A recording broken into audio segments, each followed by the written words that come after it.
ایک ایسی قوم جس پر اللہ تبارک و تعالی نے اپنا دردناک عذاب نازل فرمایا اور اس قوم کے تمام لوگوں کو بندر بنا دیا۔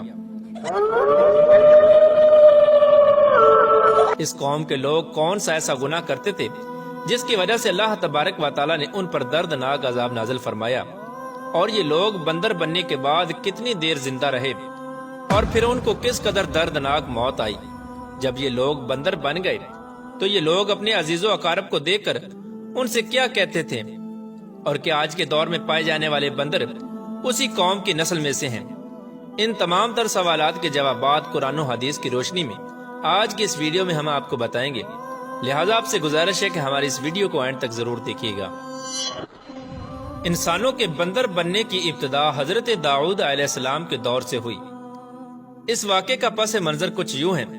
حضرت داؤد علیہ السلام اور ان کی قوم سمندر کے کنارے ایلا نامی گاؤں میں رہتے تھے، اور ان کی تعداد 70,000 کے قریب تھی۔ یہ قوم بڑی ہی خوشحال تھی اور اللہ تبارک و تعالیٰ کی فرما بردار قوم تھی۔ اس قوم کو اللہ تبارک و تعالیٰ نے بے شمار نعمتوں سے نوازا تھا۔ ہر طرف سرسبز و شاداب باغات اور ہر طرف ہریالی ہی ہریالی تھی، اور اللہ تبارک و تعالیٰ کی بے پناہ کرم نوازی تھی۔ یہ لوگ اپنی اس زندگی میں بہت ہی خوش تھے۔ حضرت داؤد علیہ السلام کی قوم چونکہ سمندر کے کنارے رہتی تھی تو اللہ تبارک و تعالیٰ کا ان پر یہ خاص کرم تھا کہ سمندر کے اس کنارے پر بے پناہ مچھلیاں آتی تھیں جن کا یہ لوگ کاروبار کرتے تھے اور بہت ہی خوشحالی والی زندگی گزارتے تھے۔ جب یہ قوم اللہ تبارک و تعالیٰ کی نعمتوں کی وجہ سے خوشحال ہو گئی تو اللہ تبارک و تعالیٰ کی نافرمانی پر اتر آئی اور طرح طرح کے گناہوں کے اندر مبتلا ہو گئی۔ اور پھر ایک دن اللہ تبارک و تعالیٰ نے اس قوم کا امتحان لینے کا ارادہ کیا اور حضرت داؤد علیہ السلام کو وحی بھیجی کہ اپنی قوم سے کہہ دیں کہ وہ سنیچر کے دن یعنی ہفتے والے دن مچھلی کا شکار کرنا بند کر دیں۔ اس طرح اللہ تبارک و تعالیٰ نے حضرت داؤد علیہ السلام کی قوم پر ہفتے والے دن مچھلیوں کا شکار حرام فرما دیا، اور پھر یہاں سے اس قوم کی بربادی شروع ہو گئی۔ حضرت داؤد علیہ السلام نے اپنی قوم کو بتایا کہ اللہ تبارک و تعالیٰ نے ہفتے والے دن مچھلیوں کے شکار کو حرام قرار دے دیا ہے، تو وہ لوگ بہت ہی زیادہ پریشان ہو گئے اور ساری قوم سر جوڑ کر بیٹھ گئی، کیونکہ ہفتے کا دن ہی وہ دن تھا جس میں مچھلیاں وافر مقدار میں آتی تھیں اور خود بخود کنارے پر آ جاتی تھیں، اور باقی دن ایسے تھے کہ بہت کم اور نہ ہونے کے برابر مچھلیاں پکڑی جاتی تھیں۔ اس قوم کا گزر بسر چونکہ مچھلیوں کے شکار پر تھا، اس وجہ سے اللہ تبارک و تعالیٰ کا یہ حکم سن کر یہ قوم پریشان ہو گئی۔ یہ نہیں جانتے تھے کہ اللہ تبارک و تعالیٰ کی طرف سے یہ ایک آزمائش ہے۔ پھر ایک دن شیطان نے ان کو وسوسہ ڈالا کہ سمندر سے نالیاں نکال کر خشکی میں بڑے بڑے حوض بنا لیے جائیں۔ جب ہفتے والے دن مچھلیاں آئیں گی تو وہ نالیوں سے ہو کر ان بڑے بڑے حوضوں میں آ جائیں گی، اور اس طرح پھر ان نالیوں کا منہ بند کر دیا جائے، اور پھر اگلے دن یعنی اتوار والے دن ان کو پکڑ لیا جائے۔ شیطان نے اس قوم کے لوگوں کو ورگلایا کہ اس طرح ہم ہفتے والے دن شکار سے بھی بچ جائیں گے اور مچھلیاں بھی ہاتھ آ جائیں گی اور وہ بھی پکڑی جائیں گی۔ بہت سے لوگوں کو یہ ہلا بازی اچھی لگی اور انہوں نے ایسا کرنا شروع کر دیا اور سمندر سے چھوٹی چھوٹی نالیاں نکال کر بڑے بڑے حوضوں میں ڈال دیں، جس کے ذریعے وافر مقدار میں مچھلیاں ان حوضوں میں داخل ہو جاتی۔ اس قوم کے بدبخت لوگوں کو شیطان کا یہ ہیلا بہت پسند آیا، لیکن اس قوم نے یہ نہ سوچا کہ جب مچھلیاں سمندر سے حوض میں آ کر قید ہو گئی تو پھر مچھلیوں کا شکار ہی ہو گیا، اس لیے یہ شکار بھی ہفتے والے دن ہی قرار پایا جو اللہ تبارک و تعالیٰ نے حرام قرار دیا تھا۔ اس موقع پر یہودیوں کے 3 گروہ ہو گئے۔ کچھ لوگ ایسے تھے جو شکار کے اس شیطانی ہلے سے منع کرتے تھے اور ناراض و بیزار ہو کر شکار سے باز رہے، اور کچھ لوگ اس کام کو دل سے برا جان کر خاموش رہے، لیکن انہوں نے شکار نہ کیا اور دوسروں کو منع بھی نہ کرتے تھے، بلکہ یہ لوگ منع کرنے والوں سے یہ کہتے تھے کہ تم لوگ ایسی قوم کو نصیحت کرتے ہو جنہیں اللہ تبارک و تعالیٰ ان قریب ہلاک کرنے والا ہے اور ان پر اپنا دردناک عذاب نازل فرمانے والا ہے۔ اور اس قوم کے کچھ لوگ ایسے تھے جو سرکش اور نافرمان لوگ تھے، جنہوں نے اللہ تبارک و تعالیٰ کے حکم کی اعلانیہ مخالفت کی اور شیطان کے ہیلے بازی کو مان کر ہفتے والے دن شکار کرنے لگے۔ یہ لوگ اللہ تبارک و تعالیٰ کے حکم کی کھلا مخلہ مخالفت کرتے اور ہفتے والے دن مچھلیوں کا شکار کر کے ان کو کھایا کرتے اور بیچا کرتے۔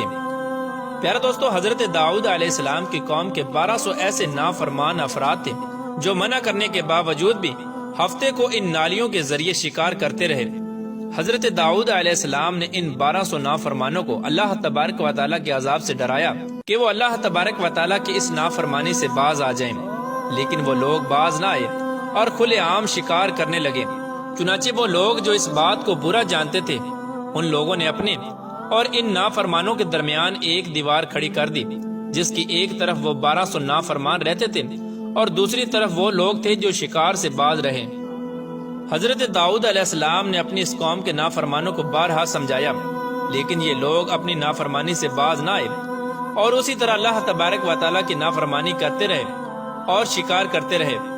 پھر ایک دن حضرت داؤد علیہ السلام نے غضبناک ہو کر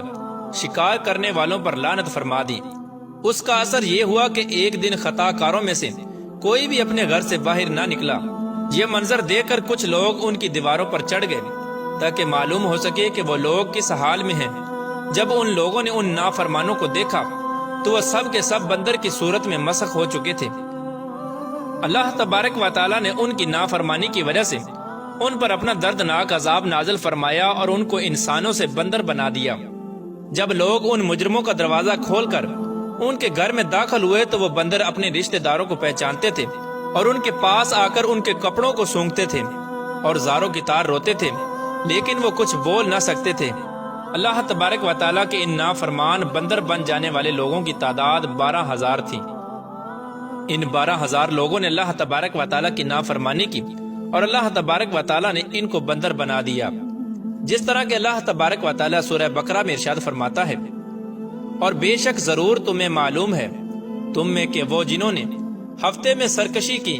تو ہم نے ان سے فرمایا کہ ہو جاؤ بندر دھتکارے ہوئے۔ اس طرح حضرت داؤد علیہ السلام کی قوم کے 12,000 نافرمان بندر بن گئے۔ یہ لوگ 3 دن تک زندہ رہے اور اس دوران یہ کچھ نہ کھا سکتے تھے اور نہ ہی پی سکتے تھے، بلکہ یوں ہی بھوکے پیاسے سب کے سب ہلاک ہو گئے اور 3 دن کے اندر سب کے سب مارے گئے۔ اور وہ لوگ جو ان نافرمانوں کو اللہ تبارک و تعالیٰ کی اس نافرمانی سے منع کرتے تھے، اللہ تبارک و تعالیٰ نے ان کو اس عذاب سے سلامت رکھا، اور وہ لوگ جو اس شکار کو برا جان کر خاموش رہتے تھے، اللہ تبارک و تعالیٰ نے ان کو بھی اس عذاب سے سلامت رکھا۔ پیارے دوستو، اب بات کرتے ہیں کہ آج کے دور کے بندروں میں سے کیا کوئی بندر ان کی نسل میں سے بھی موجود ہے، یا آج کے دور میں پائے جانے والے بندر انہی بندروں کی نسل میں سے ہیں؟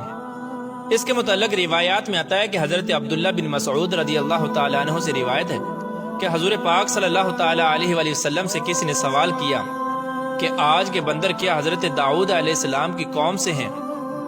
تو حضور نبی کریم رؤوف الرحیم صلی اللہ تعالیٰ علیہ وآلہ وسلم نے ارشاد فرمایا